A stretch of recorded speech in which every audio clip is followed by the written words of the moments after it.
अच्छा जी, अब next topic है मेल इनफर्टिलिटी। इस सेक्शन में जो है हम डिस्कस करेंगे मेल इनफर्टिलिटी, जो कि significant percentage of married couples को अफेक्ट करती है।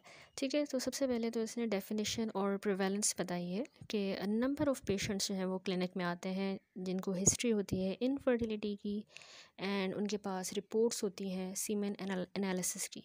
ठीक है, सीमेन एनालिसिस लेके जनरल प्रैक्टिशनर या गायनेकोलॉजिस्ट के पास बहुत से पेशेंट इस तरह से आते हैं। तो हमें कह रहा है कि we must be able to interpret the report of semen analysis. हमें वो रिपोर्ट इंटरप्रेट करना आनी चाहिए और हमें पेशेंट को उसका स्टेटस बताना चाहिए। ठीक है, फिर इसने बताया ये एक कॉमन प्रॉब्लम है जो कि 10 से 15% जो है वो मैरिड कपल्स को अफेक्ट करती है। 1/3 ऑफ केसेस जो है उसमें मेल फैक्टर होता है और 1/3 में फीमेल फैक्टर्स एंड 1/3 में कंबाइंड फैक्टर्स इनफर्टिलिटी के। क्लिनिकल एवेल्यूएशन रिक्वायर्ड होती है, यानी क्लिनिकल एवेल्यूएशन जो है ना वो टिपिकली परफॉर्म की जाती है following 6 month of unprotected intercourse without conception, but it can be earlier if there is an obvious abnormality in the males menstrual cycle, sorry female menstrual cycle. ठीक है, हमने जो है frequency and timing of intercourse जो है वो भी पूछनी है relate with the females in menstrual cycle.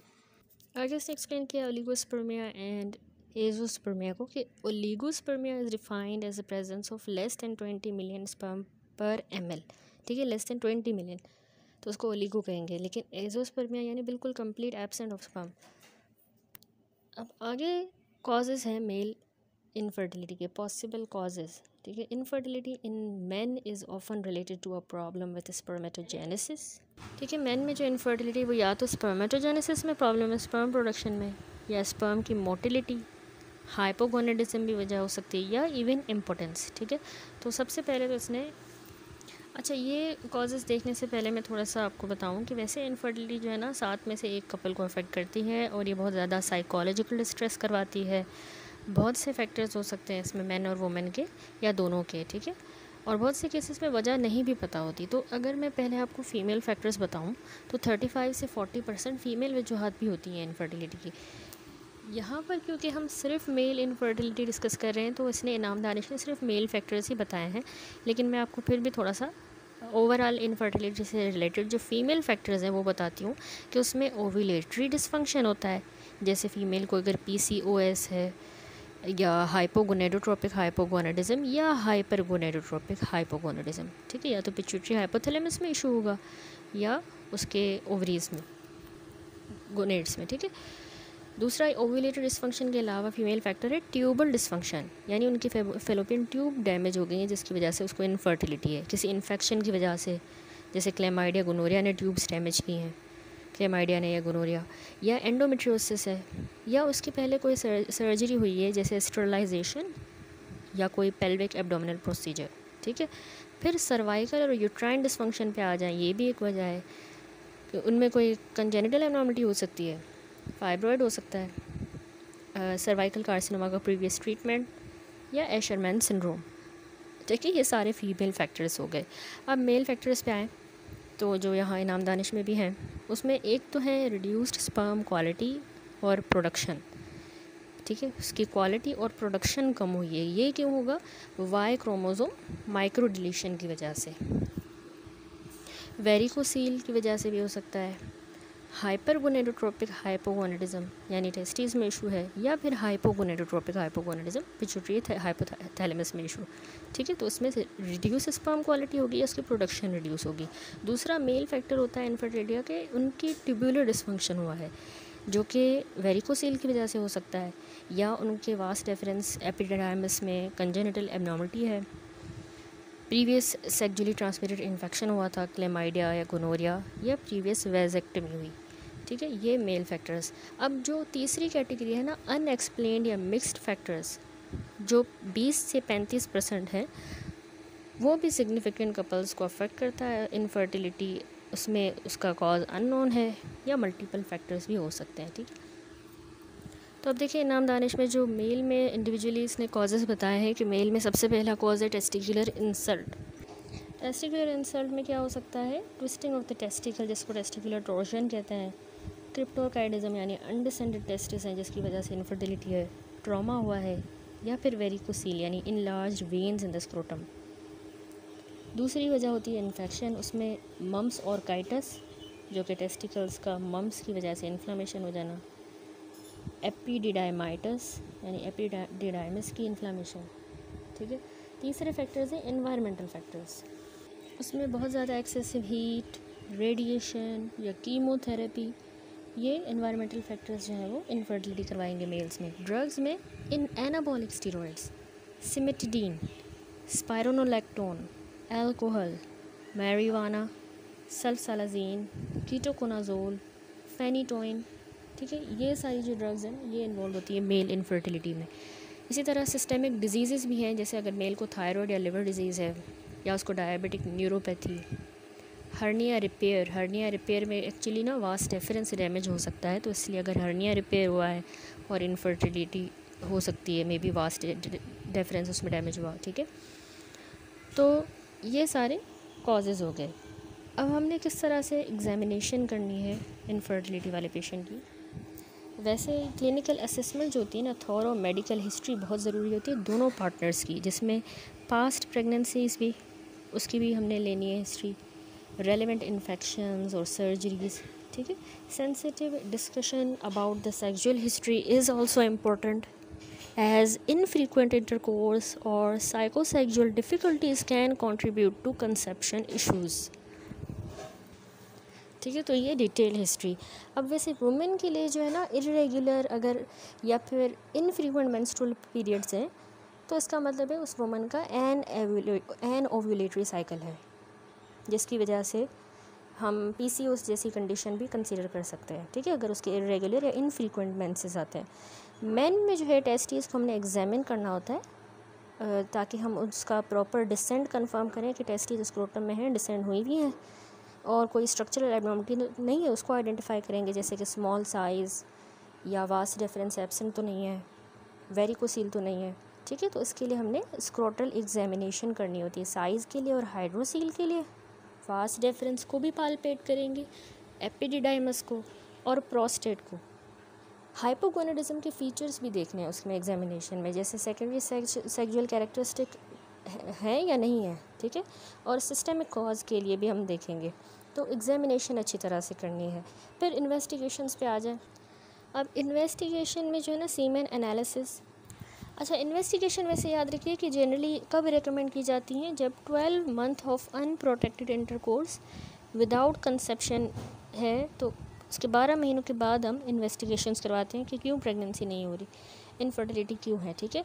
Unless के ऑब्वियस इशू जैसे एमेनोरिया एग्जिस्ट करे, यानी 12 month of unprotected intercourse without conception है और कोई ना कोई ऐसा ऑब्वियस इशू है जैसे एमेनोरिया, तो फिर हम जो है इन्वेस्टिगेशन करवाते हैं, जिसमें दोनों पार्टनर की असेसमेंट करनी होती है, ठीक है। उसमें अगर मेल जो पार्टनर है उसमें याद रखिए सीमेन एनालिसिस परफॉर्म की जाती है, ताकि स्पर्म का काउंट और उसकी क्वालिटी जो है उसको हम इवेलुएट करते हैं, काउंट और क्वालिटी को। तो यहाँ पर इनाम दानिश ने पूरी सीमेन एनालिसिस एक्सप्लेन की है कि सेमिनल फ्लूइड के एनालिसिस जो है is performed on the sample obtained by masturbation into a glass container after 24 to 36 hours of abstinence, ठीक है। इस तरह से सैम्पल कलेक्ट किया, उसके बाद एनालिसिस जो है वो विद इन 1 आवर ही परफॉर्म करनी होगी।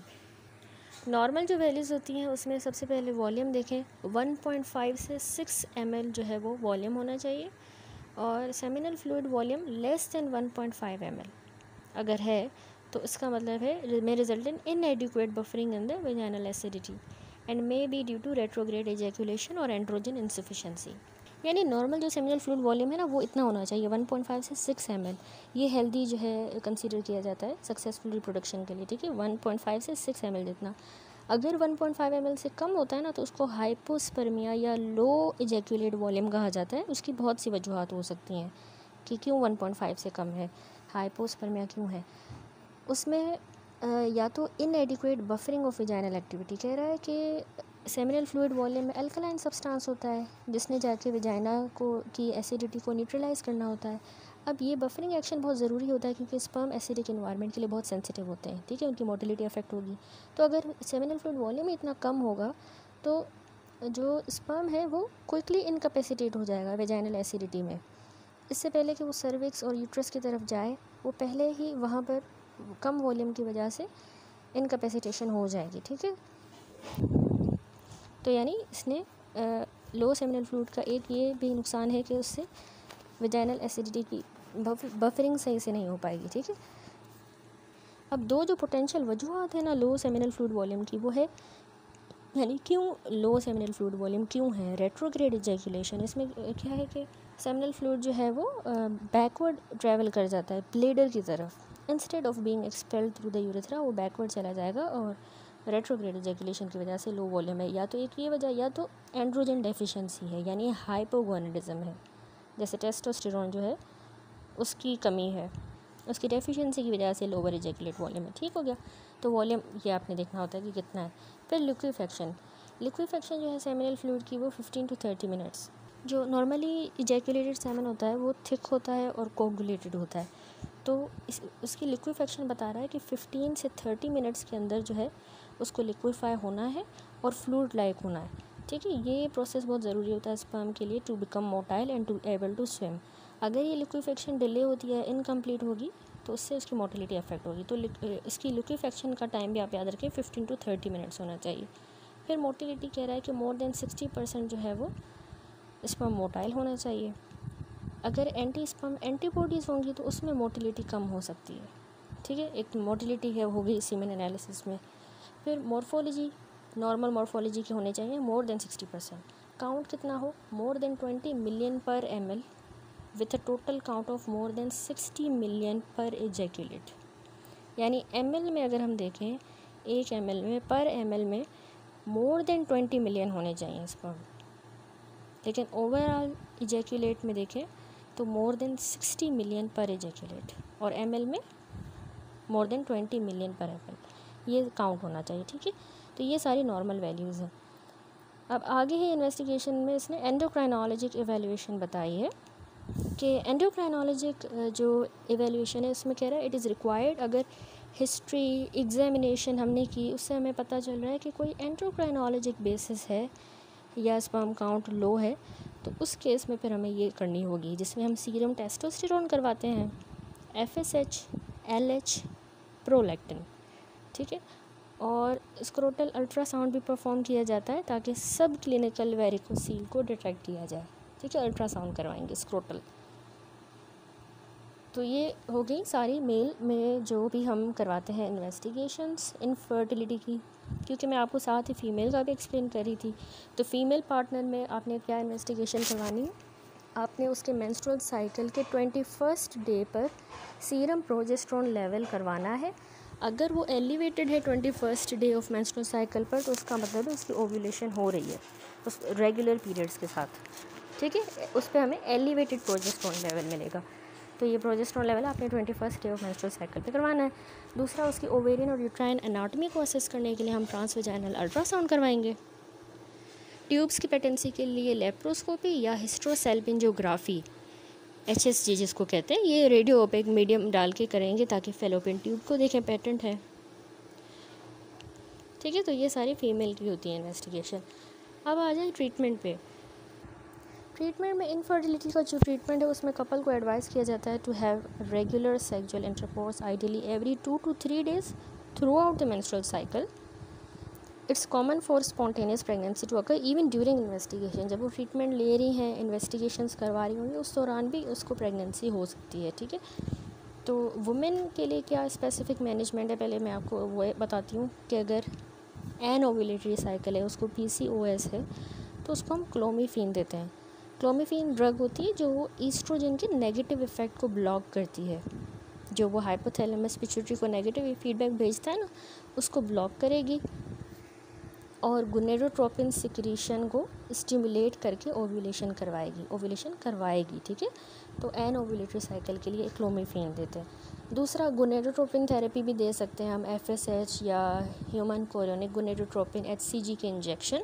जिन वुमेन को यानी गोनेडोट्रोपिक डेफिशिएंसी है, एंटी ईस्ट्रोजन थेरेपी को रिस्पॉन्ड या फिर नहीं कर रही, तो फिर डायरेक्ट ओवरी को स्टिमुलेट करने के लिए हम FSH या HCG का इंजेक्शन देते हैं। इसके अलावा pulsatile gonadotropin releasing hormone therapy.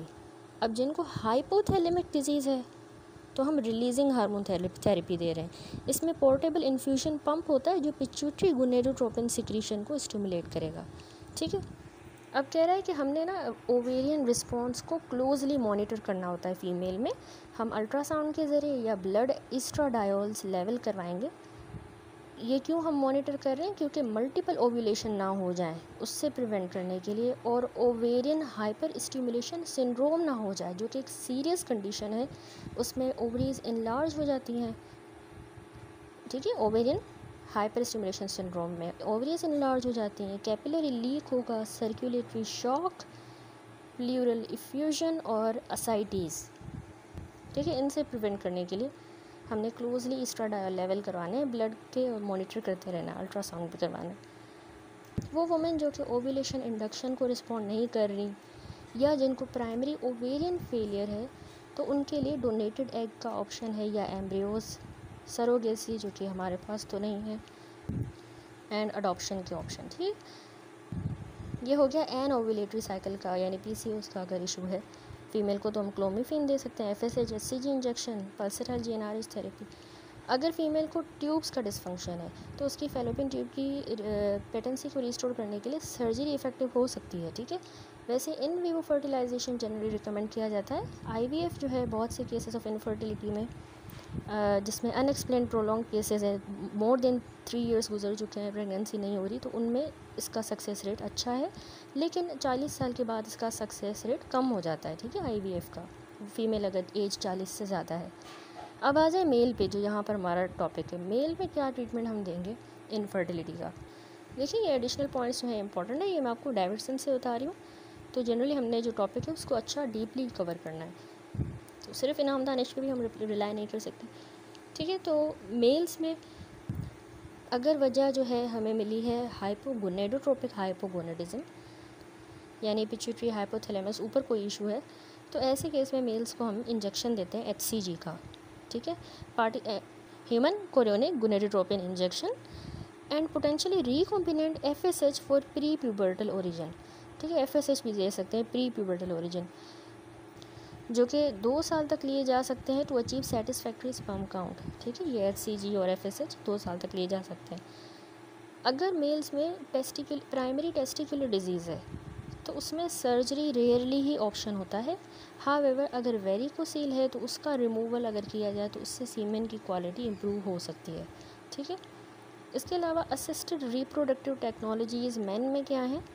एपिडिडाइमल sperm extraction for IVF, men में जिनको ओलिगोस्पर्मिया है या स्पर्म की क्वालिटी पुअर है, तो उनमें हम एपिडिडाइमल स्पर्म एक्सट्रैक्शन करते हैं आईवीएफ के लिए। ठीक है, इन विवो फर्टिलाइजेशन के लिए एक्सट्रैक्ट करेंगे एपिडिडाइमस से। दूसरा है उसमें असिस्टेड रिप्रोडक्टिव टेक्नोलॉजी मेल्स के लिए आईसीएसआई। एक तो आईवीएफ के लिए हमने स्पर्म्स लिए, दूसरे आईसीएसआई क्या है? Intracytoplasmic sperm injection. एक सिंगल स्पर्मेटोजोआ जो है वो हमने oocyte के अंदर डायरेक्टली इंजेक्ट करना होता है, तो उससे जिनको बहुत ज़्यादा सीवियर मेल फैक्टर इनफर्टिलिटी है तो उसमें ये बहुत ज़्यादा आजकल यूज़ हो रही है, इंट्रासाइटोप्लाज्मिक स्पर्म इंजेक्शन। ठीक है, तो ये असिस्टेड रिप्रोडक्टिव टेक्नोलॉजी मेल्स के लिए भी है। और लास्ट बात, एजोस्पर्मिक जो मैन होते हैं वो डोनेटेड स्पर्म भी कंसीडर कर सकते हैं, दो सप्लाई में भी लिमिटेड। अच्छा, सीमेन एनालिसिस में सबसे पहले तो वॉल्यूम मैंने आपको बताया कि how many millilitres were produced. Volume हमने देखना है कितने ml प्रोड्यूस हुए हैं। तो नॉर्मल जो वॉल्यूम होता है वो कितना होता है? 1.5 से 5 ml। ये जाके कितना बना? तकरीबन 1/4 या 1 टीस्पून। ठीक है, 1/4 से 1 टीस्पून जितना जो है नॉर्मल है इसका वॉल्यूम होता है। लो वॉल्यूम की क्या इम्प्लीकेशंस हैं? लो वॉल्यूम अगर है इसका मतलब है कोई ब्लॉकेज है या फिर डिसफंक्शन है सेमिनल वेजिकल्स में या प्रोस्टेट में कोई इशू है। ठीक है, फिर कंसंट्रेशन पे आ जाए। कंसंट्रेशन में आपको पता हो कि स्पर्म का काउंट उसका 15 से 20 मिलियन स्पर्म पर ml मैंने आपको बताया था 15 से 20 मिलियन से ज़्यादा हो, मोर देन 15 to 20 मिलियन पर ml। अगर लो काउंट है इसका मतलब है कोई ब्लॉकेज है, या फिर स्पर्म की प्रोडक्शन ही इम्पेयर हो गई है टेस्टिकल्स में, या कोई और रिप्रोडक्टिव इशू है। ठीक है। तीसरी कंसंट्रेशन यानी काउंट के बाद आता है मोटिलिटी। मोटिलिटी में हमने देखना है स्पर्म की मूवमेंट जो कि कितनी होती है, मोर देन 40 से 50% स्पर्म मूविंग होने चाहिए।